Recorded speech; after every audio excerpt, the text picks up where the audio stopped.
অরণ্য সুন্দরী ঝাড়গ্রাম, যার পরিচিত নাম জঙ্গলমহল। ঝাড়গ্রামের আসল সৌন্দর্য এই সবুজের সমারোহতেই। গ্রাম বাংলার সহজ সরল জীবনযাত্রা, প্রাচীন মন্দির, রাজবাড়ি, নদী, ঝর্ণা এবং মাইলের পর মাইল বিস্তৃত শাল, মহুয়া, ইউক্যালিপটাস, কাজু বাদামের গাছ অভ্যর্থনা জানাবে শুরু থেকে শেষ অবধি। 13ই ডিসেম্বর সকাল 7টায় রওনা দিয়ে NH6 ধরে খুব সহজেই ঝাড়গ্রামে পৌঁছে গেলাম 5 ঘন্টার মধ্যে। 170 কিলোমিটার যেতে আমাদের এই সময়টুকু লেগেছিল, যেহেতু একবার ব্রেকফাস্টের জন্য আমরা দাঁড়িয়েছিলাম।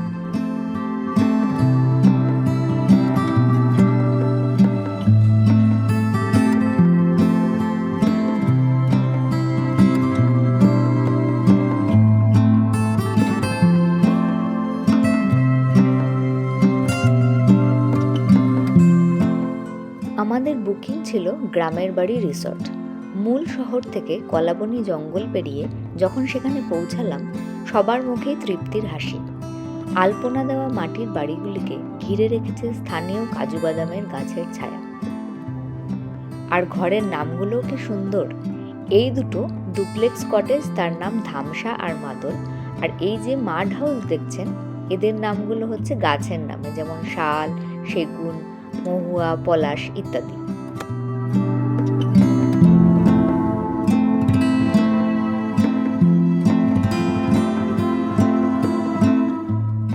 একজন শিশু সহ আমরা ছিলাম মোট 5 জন, তাই আমরা দুটো ডাবল শেয়ারিং মাড হাউস বুক করেছি।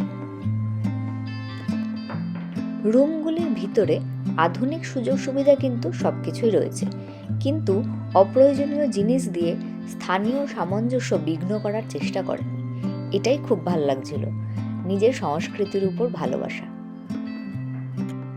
শুধু রাতটুকু ছাড়া রুমের ভিতর থাকতে মনই চাইবে না। এত কাছের থেকে গ্রাম বাংলার প্রকৃতি অনুভব করার সুযোগ এখানে রয়েছে। শিশু হোক বা বয়স্ক, প্রত্যেকের মতন করে সুবিধা রেখে তৈরি করেছে গ্রামের বাড়ি। যেমন এই ছোট্ট জলাশয়, একটা সাঁকো আর এর মধ্যে রঙিন মাছ ছোটদের আকৃষ্ট করবেই। আবার ঘুরতে ঘুরতে দেখা হয়ে যাবে অনেক রকম পোষ্যর সাথে। এখানে দেখা হলো যেমন খরগোশ, পায়রা, হাঁস, মুরগি প্রভৃতিদের সাথে।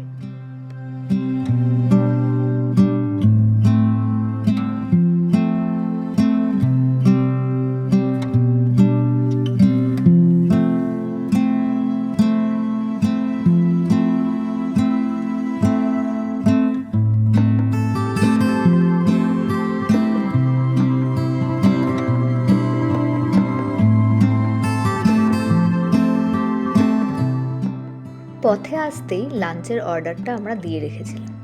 স্নান সেরে সবাই লাঞ্চ করে নিলাম। প্রত্যেকটি রান্না এবং তার পরিবেশনা খুবই সুন্দর ছিল। খাওয়া সেরে আমরা বেরিয়ে পড়েছিলাম চিল্কিগড়ের উদ্দেশ্যে, কনক দুর্গা মন্দির, ডুলুং নদী এবং রাজবাড়ি দেখতে। প্রায় 500 বছরেরও বেশি পুরনো সামন্ত রাজাদের দ্বারা প্রতিষ্ঠিত এই মন্দিরের ইতিহাস যেমনই সুন্দর তেমনই রোমাঞ্চকর। রাজা গোপীনাথ সামন্ত স্বপ্নাদেশ পেয়ে তার রানীর কাকন দিয়ে এই মূর্তিটি স্থাপন করেছিলেন। তবে সেটি চুরি হয়ে যায়। বর্তমানের মূর্তিটি কিন্তু অষ্টধাতুর তৈরি।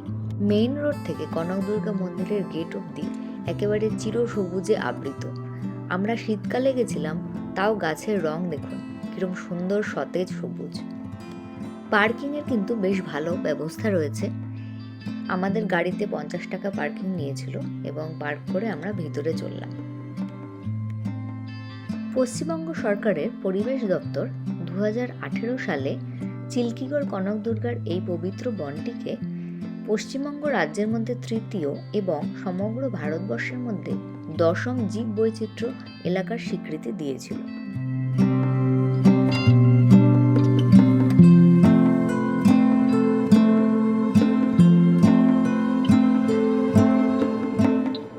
এই হলো মন্দির চত্বর।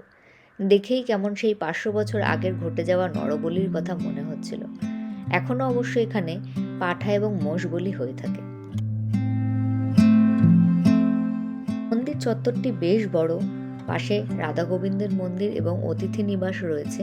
বাচ্চাদের খেলার জন্য পার্কের ব্যবস্থাও আছে, তবে হনুমানের রাজত্ব কিন্তু বেশ বেশি, তাদের থেকে একটু সাবধানে থাকতে হবে।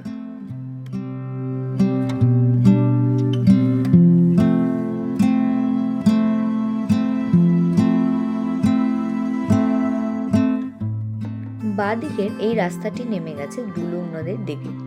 সবুজের কিন্তু এতটুকুও খামতি নেই।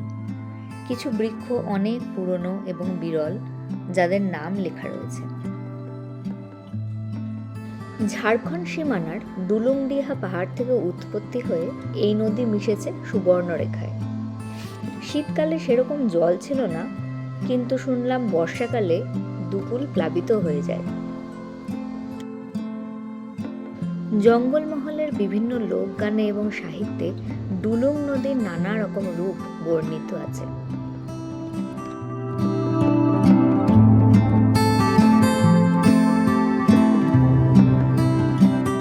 টিন্টুরেটর যিশু, দুর্গেশগড়ের গুপ্তধন, বাঘবন্দি খেলা, সন্ন্যাসী রাজা, বাংলার এই সিনেমাগুলির যেখানে শুটিং হয়েছিল সেটিই হচ্ছে ঝাড়গ্রামের রাজবাড়ি।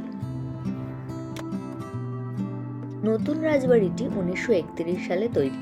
তার পিছনেই রয়েছে 350 বছরের পুরনো রাজবাড়ি।